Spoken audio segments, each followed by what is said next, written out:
Margaret is my name. My 66-year-old daughter unintentionally sent me a voicemail that was intended for her husband. I left the very next morning with a strategy she would never see coming because of what I heard about myself in that recording. I can't stand my mom being here any longer, Ricardo. I felt my blood freeze when I heard my daughter Grace's voice. She is an annoyance. She is involved in everything. Furthermore, we're already spending a lot of money on her, so I've been searching for some affordable options. I discovered one for just $800 a month. I had the impression that the floor had suddenly parted beneath my feet. I have been cleaning other people's homes day and night for this same daughter. The same person for whom I sold all of my valuables to pay for education. The same person who sobbed in my arms when Richard first abandoned her at the altar, and I used what little money I had left to persuade him to return. However, the audio went on, and the following thing that happened was even worse. I've already looked over the house documents too. Although it's in her name, I managed to change it to ours without her knowledge. I'll get assistance from my cousin Carol, who works at the county clerk's office. I nearly dropped the phone because my hands were shaking so violently. My house was going to be stolen by my own daughter. The house I built one brick at a time, working 12 hours a day for 30 years, was the only valuable item I owned. Hearing her giggle at the end of the message, however, was the most painful part. We will have everything when Mom moves in a month. At last, we may live in harmony without being ruled by that resentful elderly woman. You will understand exactly how I felt at that moment, if you have ever experienced the deepest betrayal from someone you love. However, my daughter Grace was unaware that her mother is more sophisticated than she believes. And I've discovered after 66 years that sometimes the best way to protect yourself is to use the same guile that's being used against you. That night, I was unable to get any sleep. I woke up at dawn with a resolve I hadn't had in years. I dressed in my finest crimson suit, collected all my vital papers, and walked out of the home smiling and with a plan that would forever alter the course of events. I must tell you how I became the woman I am today, and how my connection with Grace became the most significant aspect of my life, in order for you to comprehend why what I heard hurt so deeply. In the family I grew up in, the measure of love was determined by the sacrifices one made for others. To provide for my 3 siblings and me, my mother, may she rest in peace, worked as a seamstress from 5 in the morning until 10 at night. Despite our lack of wealth, we were always loved, respected, and held to high ideals.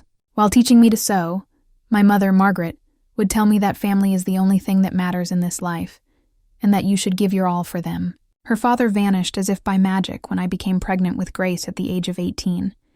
He was there one evening and declared that we would marry, and he was gone the following morning. When I went to look for him, his parents slammed the door in my face and told me their son would not destroy his future for a random female. My mother then revealed to me her true nature. She hugged me and wiped away my tears as she said, "That child is going to have everything we couldn't. Together, we will raise her to be a decent woman." My mother bought me everything I needed for the baby by selling her 2 gold bracelets, which were the only jewelry she owned. It seemed as though an angel had been born when Grace was born.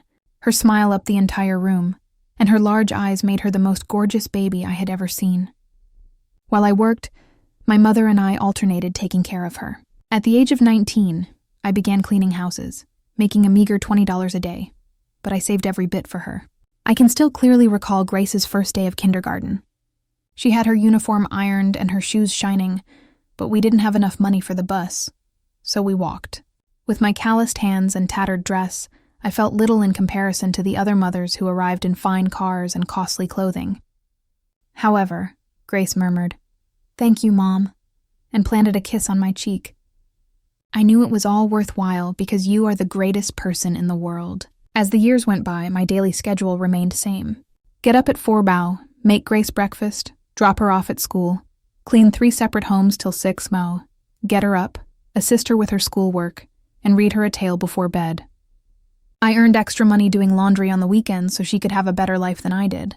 When Grace was 8 years old, my mother passed away, but not before she left me a vow I would always remember. That child is your greatest treasure, Margaret. Educate her. She will look after you when you get old if you show her love. The blood in our family is good. She won't let you down. Even on the days when I felt like giving up, those words gave me the willpower to keep going. I put in extra hours for 6 months to give Grace the celebration she deserved on her 15th birthday.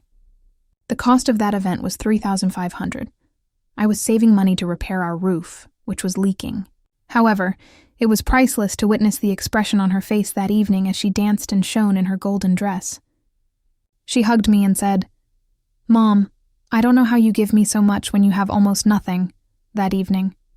"All of this, multiplied by 1,000, will be returned to you when I'm an adult." During her time in high school, Grace demonstrated excellent education. She participated in school plays, received the highest grades in her class, and all of her professors assured me that she would have a bright future. However, it wasn't inexpensive to continue such investigations. Field trips, books, and uniforms all cost money I didn't have. In order to pay for everything, I began cleaning a fourth house on Sundays, which was my only day off. She had to pay $15,000 a year for college when the time came. I was cleaning houses for only $400 a month. It was impossible, according to my calculations. However, a mother goes above and beyond for her kids. I used my house as collateral when I took out a loan. Before her father left, I sold the one engagement band he had given me. I even sold the sewing machine that belonged to my mother. On the day I took her to enroll, I told Grace that she was my daughter. "You will be a professional," but I was unable to attend college. "You'll graduate with a degree. You won't have to clean other people's homes like your mother did, and you'll work in an air-conditioned office." As I watched my daughter sign the enrollment documents for her business administration degree that day, I shed happy tears. I kept working nonstop to cover all of her costs during her 4 years in college. Grace required money for projects, books, going out with friends, and buying appropriate presenting attire. I sacrificed everything for her, even if it meant spending a week only eating beans and tortillas to save money. The proudest day of my life was when daughter graduated. It seemed as though all of my efforts had been worthwhile, as I watched my daughter enter the stage wearing her cap and gown, heard her name called, and received an applause from the audience. "Mom, this is as much yours as it is mine," she remarked as she sobbed and gave me a hug after the ceremony. "Without you, I never would have arrived here. I swear to you that you won't have to endure any more suffering now that I'm a professional." Grace met Richard at work a year later. I was thrilled to see her so happy and in love at first. It looked like Richard was a decent man. He was a factory supervisor with a steady career, and he was kind to my daughter. Thinking that Grace would finally have the solid family I could never provide, I sobbed when he formally requested for her hand in marriage. Another significant financial sacrifice was planning the wedding. Like others in publications, Grace desired a sophisticated party. She said, "The venue cost $8,000, the dress $2,000, the music $800, the flowers $600. In total, I spent $10,000 on that wedding. Money I got by taking out another loan and selling the last of my remaining jewelry. The first years of their marriage were beautiful. Grace and Richard would come to visit me every Sunday. We would have dinner together, and she always helped me with the house expenses. "Mom, now that I'm working, I want to take care of you the way you took care of me," she would say while giving me money for groceries. I finally felt that my sacrifices had paid off, that I had a grateful daughter who truly loved me. But everything changed 3 years ago when Richard lost his job, and they started having financial problems. They began to constantly ask me for money, and as always, I couldn't say no. First, it was $1,000 for monthly expenses, then $2,500 for a down payment on a new car, then $3,000 to pay off credit card debts. Everything began to change subtly after I lent them that $3,000 for their debts. At first, there were small details that I justified in my mind, thinking they were a result of the stress from their financial problems. But now, after hearing that message, I understand it wasn't stress. It was the beginning of a calculated plan to push me out of their lives. The first sign was when they stopped coming on Sundays. "Mom, we're so busy with Richard's new job," Grace would tell me on the phone. "You know how it is." I understood, or at least I believed I did, that it was normal for a young couple to want to concentrate on moving forward. However, Grace began making excuses for not returning my calls, saying things like, "Mom, I'm in an important meeting." Sometimes I would phone in the afternoon and say, "Oh, Mom, I'm at the grocery store doing our weekly shopping." Other times, I would say, "Mom, it's too late. We're going to supper. We'll talk tomorrow." That tomorrow never came. And when we finally did talk, the conversation barely lasted 5 minutes. Then came the hurtful comments disguised as concern. "Mom, Richard says he's noticed you've been very forgetful lately," she told me one day during one of our rare phone calls. "Are you sure you can live alone in that big house? At your age, anything could happen." I laughed nervously, thinking they were exaggerating. but the seed of doubt had already been planted. One afternoon, I decided to visit them without warning, bringing them the pineapple dessert that Richard loved so much. When I knocked on the door, I heard laughter and voices inside, but it took them almost 5 minutes to open it. "Oh, Mom, what a surprise," Grace said with a forced smile that didn't reach her eyes. "We were just organizing some work papers."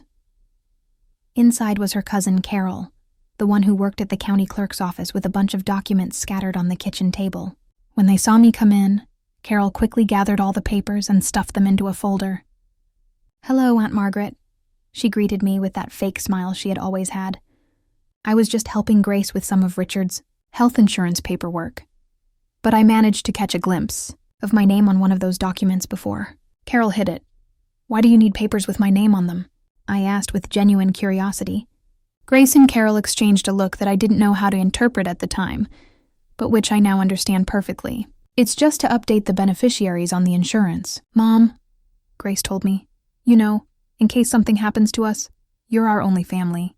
That explanation calmed me down at the time, but later I started to notice that whenever I mentioned the subject, Grace would quickly change the conversation. "Mom, why don't you tell me about the garden?" she would say. "Oh, Mom, did you see the new show that's on Channel 5? The intentional forgetfulness began then. They would invite me to lunch, and when I got to the restaurant, they weren't there. "Oh, Mom, we forgot to tell you we had to cancel," they would say later. 3 times in 2 months, Richard had a work emergency, and the 4th time, I was left sitting alone in that restaurant for an hour, feeling like a fool. While other families around me enjoyed their meals together, they also began to exclude me from important family events. I happened to be talking to my neighbor, Miss Rose, when I learned that they had a barbecue to celebrate Richard's birthday. "How strange you weren't there, Margaret," Miss Rose said. "I saw them buying meat for about 20 people at the supermarket." When I asked Grace why I hadn't been invited, she replied, "Oh, Mom, it was a very informal thing. We didn't want to trouble you, but when they chose to temporarily move into my house, saying, 'Mom, we need to stay with you for about a month while they paint our apartment,' Grace said. Plus, this way we can spend more time together. Do you not believe it to be flawless?" I was happy to have them close again. I thought we would finally regain the closeness we had lost. However, from the very first day they arrived, things became different in my own house. Richard started complaining about everything. That my TV was too old, that the internet was too slow, that the shower didn't have enough water pressure. "Aunt, this house needs a lot of repairs," he would say. "At your age, maintaining such a big property must be very difficult." Grace started reorganizing my things without asking. "Mom, these plates are too old. And these clothes you have in the closet are so out of style," she would say, adding, "I'm going to replace them with new ones. We should just donate them." Little by little, my house stopped feeling like my house. It was as if I were a guest in my own home. Then the quiet conversation started, which would stop when I walked into the room. I would see them talking in the kitchen, and when I appeared, they would immediately change the topic to something trivial, like the weather or the news. "What were you talking about?" I would ask them. "Nothing important, Mom," Grace would reply. "Just about the house expenses." One night I heard Richard talking on the phone on the patio. "Yeah, we're already living here. No, she doesn't suspect a thing. Carol says she can have all the papers ready in 2 more weeks." When I went out to ask him who he was talking to, he said it was his boss about a work project. They also started subtly controlling my finances. "Mom, let me help you with the electric and water bills," Grace would say. "You're too old to be worrying about these things." At first I thought it was a kind gesture, but then I realized she was going through all my bank statements. "Mom, why do you need so much cash?" She would ask me when she saw I had withdrawn $200 for my personal expenses. The most painful thing was seeing how they talked about me when they thought I wasn't listening. One afternoon, I was trimming the plants in the garden when I heard Richard tell someone on the phone, "My mother-in-law is getting harder to handle." In the background, Grace chuckled and said, "It's true that she's getting more stubborn as she gets older. She has just started to forget things and becomes very challenging to assist." However, it was when they began discussing my mental health in public that I finally opened my eyes. When my longtime friend Miss Letitia paid her a visit, Grace totally lied when she said, "Oh, Letitia, my mom has been so confused lately. Yesterday she wanted to go for a walk at 10 at night because she thought it was morning." I had never done that before. However, I noticed how Letitia gave me a pitying and worried glance. "Oh, Margaret, it's a good thing you have Grace to take care of you," she said. In that moment, I felt a deep anger, but also an immense sadness, realizing that my own daughter was creating a false narrative about my mental state. Strange visitors started arriving at my house. Doctors who were supposedly there to check my blood pressure, social workers who wanted to evaluate my living conditions, and even a man who introduced himself as a geriatric care specialist. They all came when Grace scheduled them, but they never asked me if I wanted those visits.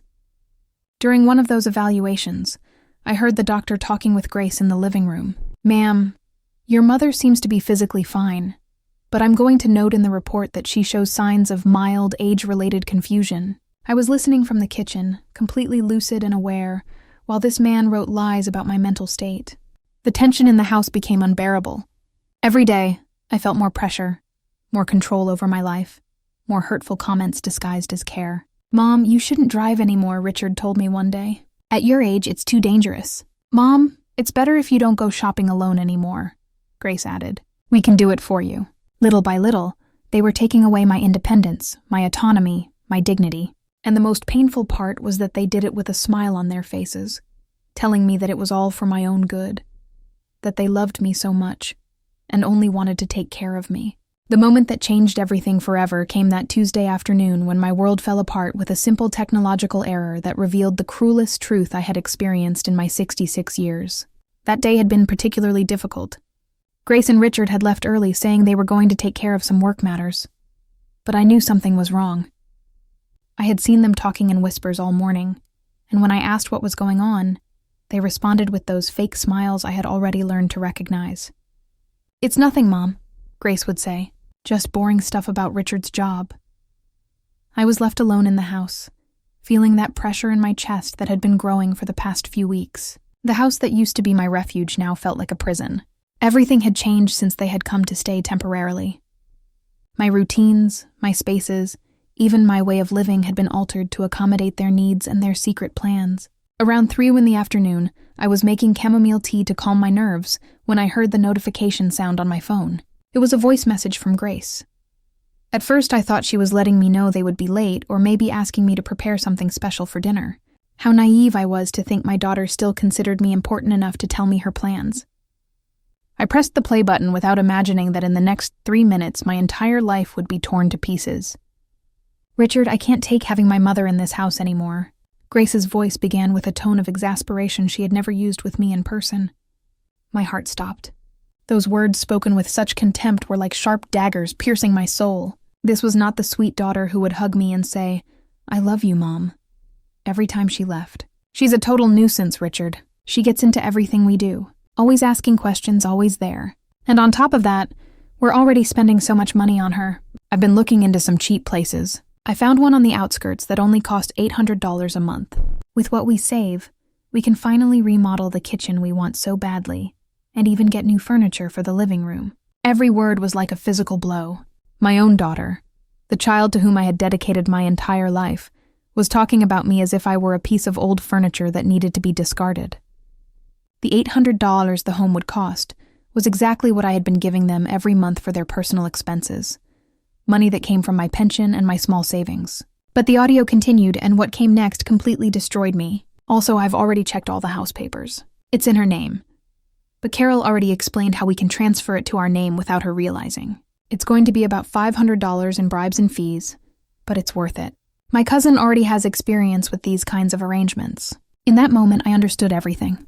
Carol's casual visits with her folders full of documents, the conversations that stopped when I appeared, the specialists who had come to evaluate my house and my mental state.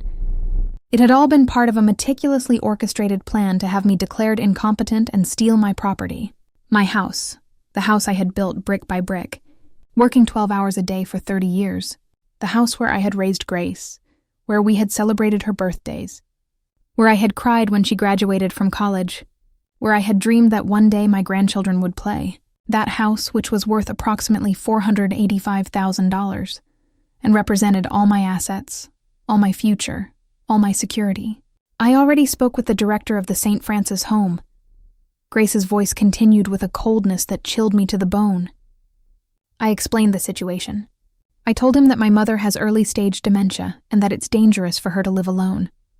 He was very understanding. He says they see cases like this all the time. I've already signed all the preliminary admission papers. My legs trembled so much I had to sit on the kitchen floor. My own daughter had lied to a stranger about my mental state. She had signed papers to have me institutionalized without my consent. And she was doing it with the same ease with which one plans a vacation. The plan is perfect, honey, she went on, talking to Richard. Next Tuesday, we're going to tell her she has a routine medical appointment. We'll take her to the home, check her in, and by the time she realizes what happened, she'll already be inside, and we'll have legal guardianship. Carol says that with the medical reports we got, which say she has mental confusion, it will be very easy to prove she can't make decisions on her own. Those fake medical reports they had fabricated with the help of corrupt doctors, those evaluations I had allowed, thinking they were for my health. It had all been a farce to build a file that would justify taking away my freedom and my rights. Richard could be heard in the background laughing and adding comments that I couldn't understand clearly, but his tone of approval was evident. The man I had welcomed into my family, whom I had helped financially, whom I had treated like a son, was actively participating in the plan to destroy my life. The best part of all, Grace continued with a laugh that broke my heart, is that she'll never suspect a thing. She believes that we are the ideal kids who love her. "Thank you for taking care of me, honey," she still says when I bring her breakfast in bed. If only she understood that I was providing her with that meal, in order to help her stay composed as I prepared her funeral. Something within of me irrevocably broke in that instant. Not all of it was betrayal. The hurt of learning that my daughter detested me wasn't the only thing. The humiliation came from knowing that, even though I praised God for sending me such a wonderful daughter and blessed her every night in my prayers, she was counting down the days until she could get rid of me. The nicest part is that we won't have to pretend to love her longer. With the $485,000 the house is worth, we can pay off the vehicle loan, all of our credit card debt, and even have money left over to take that long-desired vacation to Europe, Grace added.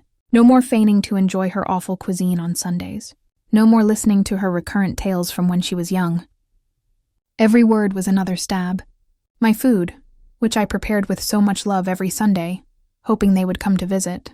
My stories, which I told because I wanted to share the beautiful memories of my youth with them and teach them about our family. Everything I thought was love and connection was for them a nuisance they had to endure. In a month, Mom will be in the home and will own everything, Grace finished saying. We can finally live in peace without that bitter old woman controlling us. Besides, the life insurance she has is in our name, so if something happens to her at the home, God forgive me for saying this, it wouldn't be so bad. I choked up. In addition to stealing my house and my freedom, they had calculatingly decided that it would also be convenient for them if I died. In an attempt to benefit from both my life and death, they had invested in their own mother, as like they had simply planned a vacation rather than the complete ruin of the life of the woman who had loved them more than anything in the world.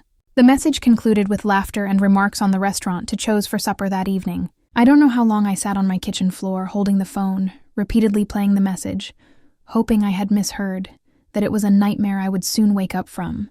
However, the fact grew more stark, agonizing and unmistakable each time I listened. I was unable to eat that evening. I had trouble falling asleep. All I could do was stroll throughout my home, admiring every item, picture, and memory I had created, hoping to one day tenderly pass it on to my kid.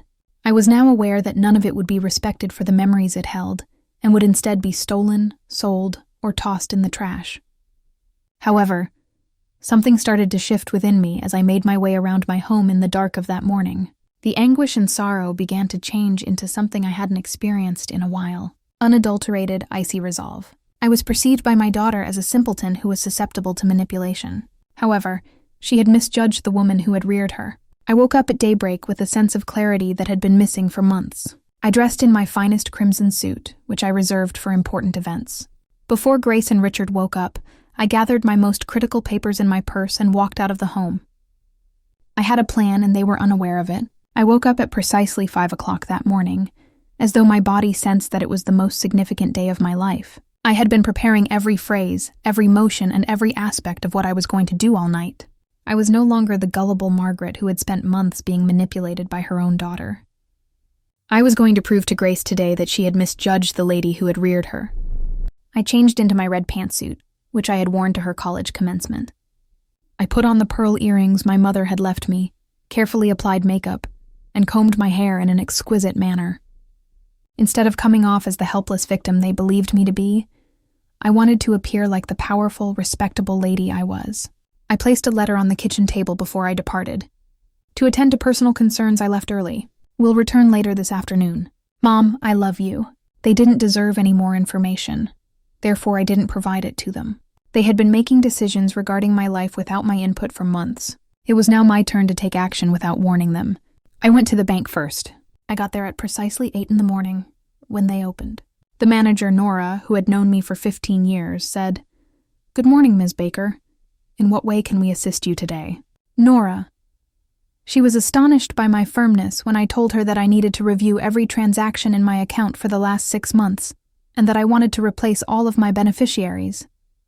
Additionally, if someone has attempted to access my account information without my permission, please let me know. As she looked over my file on the computer, Nora scowled. "Miss Baker, your daughter Grace has asked me a number of questions regarding your account that is registered here. She produced a paper that you had signed giving her permission to go over your bank statements in order to assist you with your money. It made my blood boil. I didn't sign that letter, Nora. Could you please show me the file?" I knew right away that the signature was fake when I viewed the purported authorization. Although it resembled mine, I had never used that slant when writing my name. I informed her that this was a fraud and gave her my ID so she could compare the signatures. "My daughter has been using my bank account information fraudulently. Please set a security alert on my account and promptly revoke any authorization she may have." When Nora realized how terrible the situation was, she went pale. "This is serious, Ms. Baker. I advise you to report fraud, and we will quickly terminate any unauthorized access." I said, "That's exactly what I'm going to do. I must first safeguard my assets, though. I want to change the beneficiary of my life insurance policy and move all of my money to a new account that I alone can oversee." Nora assisted me in securing all of my finances for the next hour. I moved my savings of $8,750 to a brand new account. I made a nonprofit foundation for seniors who have been abandoned the beneficiary of my life insurance policy and changed all the passwords. My money was no longer going to smell like anything to Grace. My second destination was the office of the county clerk, where Grace's accomplice cousin, Carol, was employed. Unexpectedly, I showed up with a tiny recorder tucked away in my purse. I said, "Good morning, Carol," grinning sweetly. "I'm here to see how my property is doing. I was informed by my daughter that you had been assisting her with certain papers." Carol started to feel anxious right away. "What are you doing here, Aunt Margaret?" "I didn't know you were coming, Grace." As she attempted to swiftly close some paperwork she had on her desk, her hands shook. "Don't worry, Carol," I said in a light-hearted manner. "My daughter is completing insurance paperwork, and I would like to better comprehend it. Could you specify which specific documents bearing my name you require?" Carol began to perspire. "Well, Aunt, it's simply standard registry updates." When she realized I knew more than I was revealing, her voice broke. "Caroline," I leaned forward to say, "I am fully aware of the plans you and my daughter have been making. I am aware of the fraudulent documents. I am aware of the plan to steal my house, and I am aware that you have been using your position here to assist her in forging documents. I played the audio I had made the previous day on my phone and presented it to her. I have evidence of everything." Carol sagged down on her seat. "Margaret, my aunt, Grace told me that you couldn't take care of yourself anymore, and that it was for your own good, even though I didn't want to." "Carol, it was for the money. Don't act like that was for my benefit," I told her sternly. "You now have 2 choices. Either you assist me in undoing all of your actions, or I approach your supervisor directly and present them with the proof that you have been falsifying official records." Carol broke down in tears. "Don't let me lose my job, Aunt. I have to provide for my 3 children." She told me the whole thing in between sobs. How they had made false medical reports, faked my signature on multiple documents, and intended to use all of it to have me deemed incompetent and have my property transferred. "Okay, Carol." When she told me everything, I told her that she would help me repair this and then go get another job. "However, I won't charge you with a crime if you assist me right away." Carol assisted me in invalidating all of the phony documents they had produced over the course of the following 2 hours. She also provided me with copies of all the documents they had generated for the property transfer and the fictitious medical reports as proof. The most reputable lawyer in the city, Harrison Ford, was my third stop. I showed him all the evidence I had gathered and said, "Attorney Ford, I need your assistance to safeguard my rights and put an end to a scam." Attorney Ford gave each document a careful, professional assessment. "This is a very serious case of family deception, Miss Baker. There is more than enough proof for us to file criminal charges. Tell me, nevertheless, what you hope to accomplish." I said, "Attorney, I want justice. Above all, though, I want my daughter to understand that decisions have repercussions. I have been too kind, too giving, and too understanding for 66 years. I need someone to stand up for me, even if it means doing it myself." The lawyer grinned appreciatively. "Maker, we will draft a legal plan that safeguards all of your rights and makes it abundantly evident what will happen if you attempt to scam an elderly person." We spent the next 2 hours drafting a civil action alleging attempted illegal appropriation, fraud, and document falsification. A criminal complaint against Grace, Richard, and Carol was also drafted by us. According to the lawyer, I had a strong case and would probably be able to recoup all of the damages. I felt totally different by the time I got home at the end of the afternoon. The helpless victim who had departed that morning was no longer me. I was a lady who had taken charge of her life and was prepared to deal with the fallout from years of letting people take advantage of her generosity. Grace and Richard were in the living room watching TV when I got there, pretending nothing had occurred. "Hi, Mom," Grace responded, flashing that phony smile I had already come to know. "How did your errands go?" "Very well, honey," I gently answered. "I took care of everything I had to." I took a seat in my favorite armchair and gave them a close look. "By the way, tomorrow we have some visitors coming. I'm hoping you're present to accept them."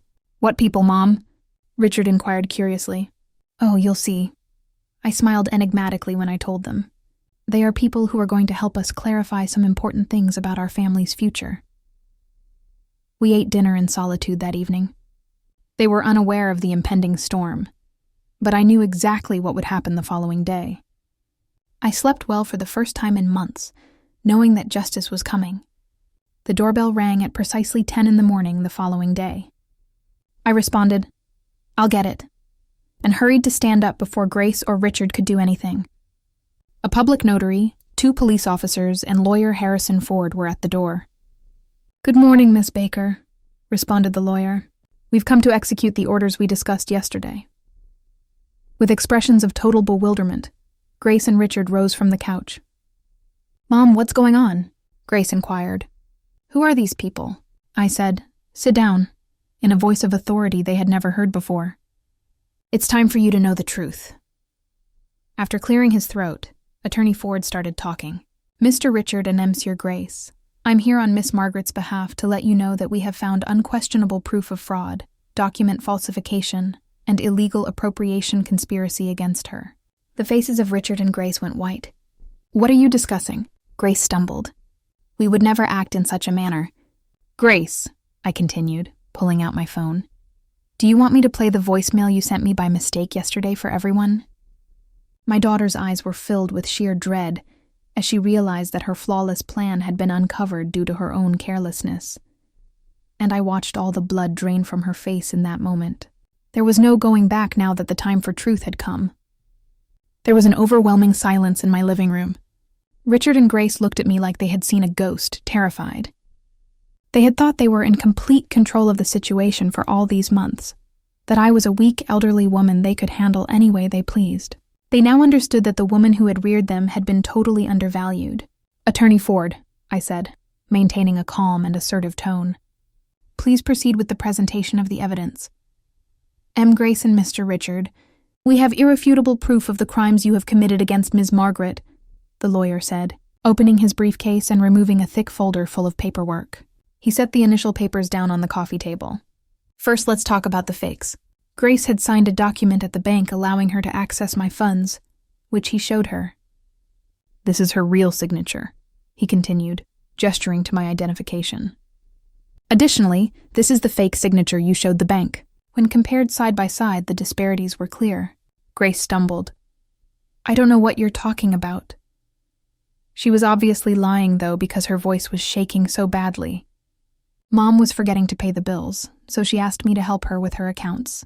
I said, "Grace," with a poise that even shocked me, "quit lying. Now there's no way out. I pulled my phone out and hit the play button. The voice of my own daughter filled the room. I can't stand my mom being here any longer, Richard. She is a complete annoyance. She participates in all of our activities. As Grace heard her own words, I saw her face become utterly blank. Although Richard made an effort to remain calm, his hands were clearly shaking. They were both unaware that the message had accidentally reached my phone. I've been investigating some low-cost locations. I discovered one for just $800 a month. Switch that off, Grace cried, grabbing my phone. However, she was stopped right away by one of the officers. That is confidential. You have no right to hear what I have to say. Relax, honey, I said, grinning icily at her. This is only the beginning. Take a seat and hear what you have planned for your mom. The sound kept playing. Carol has already described how we can change the house's ownership without her knowing. The bribes and fees will cost roughly $500, but they are worthwhile. Richard jerked to his feet. He pointed at the lawyer and said, "This is a setup. She's being tricked by you into accusing us of things we didn't do." Attorney Ford grinned in a formal manner. "We haven't even reached the most fascinating portion yet, Mr. Richard." He opened the folder and pulled out another document. Carol Rodriguez, Ms. Grace's cousin who works at the county clerk's office, has fully and signed this confession. As our gazes locked, I witnessed Grace's realization that Carol had deceived her. The lawyer went on to say in this statement, "Carol details,